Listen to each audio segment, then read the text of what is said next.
Ils se sont réunis le mercredi 24 novembre 2021 au siège de la FUPRO Bénin pour ensemble échanger sur les diverses réalisations faites par la structure. Eux, ce sont les élus membres du conseil d'administration de la FUPRO. Cette 4e session ordinaire et la dernière pour le compte de l'année 2021 a permis aux participants de se pencher sur la lecture et l'amendement du rapport d'activité du dernier conseil d'administration. Entre autres, les questions relatives à la création du CIFCA, à l'aménagement de la cour de la FUPRO, à la préparation et l'organisation des RICMA 2021 ont été abordées. Aujourd'hui, nous sommes en train de constater que les OP sont en train d'être délaissés.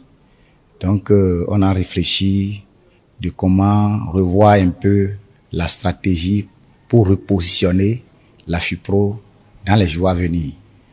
Nous avons beaucoup discuté aussi sur les questions de la création de notre nouvelle société. Aujourd'hui que la FUPRO a mis en place, prochainement la FUPRO peut vraiment faire des activités économiques avec cette société. Et c'est très important de vous le dire parce que nous sommes de la loi 1901 et certaines activités ne sont pas vraiment permises pour que la FUPRO puisse quand même toucher. Et effectivement, nous avons aussi le CIFCA qui est un centre que nous avons créé qui doit quand même nous aider pour l'économie intellectuelle. Donc la session s'est penchée également sur ça et puis on a finalement parlé un peu de notre rencontre internationale de court-métrage pour l'agriculture que nous avons l'habitude de faire chaque année. Donc pour cette année, ce serait un peu particulier. Parce que, vu le contexte de Covid-19, nous avons réduit un peu le nombre.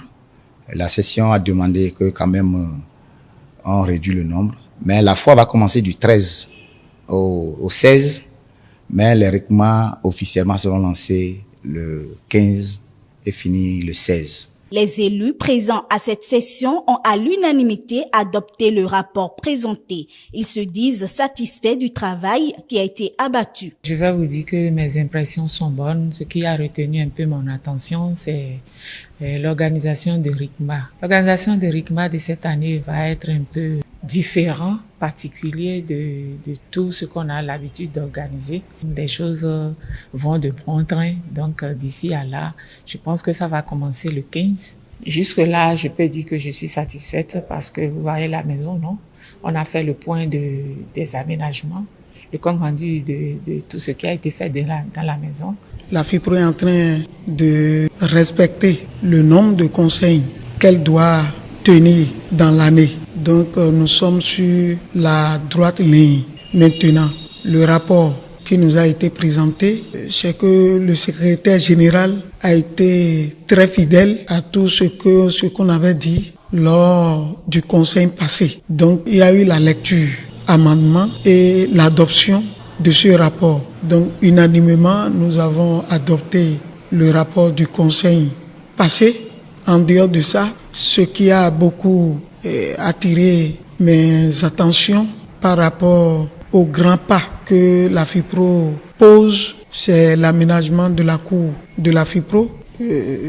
La cour de la FUPRO a été aménagée. Nous, en tant que membres du conseil d'administration, nous avons applaudi le président qui a rénové, c'est-à-dire qu'il a rénové et révélé vraiment la FUPRO à nos partenaires. Il y a l'organisation de RICMA. Et le RICMA de cette année, il y a eu des innovations. Pour Athanase Aguia, l'année 2021 a été pour la FUPRO Bénin une année remarquable et singulièrement marquée par des difficultés financières au sein de l'organisation pour faute de mobilisation de ressources. Une chose qui nécessite, selon lui, la mise en place de nouvelles stratégies pour rebâtir la FUPRO afin de la repositionner selon la stratégie actuelle de l'État.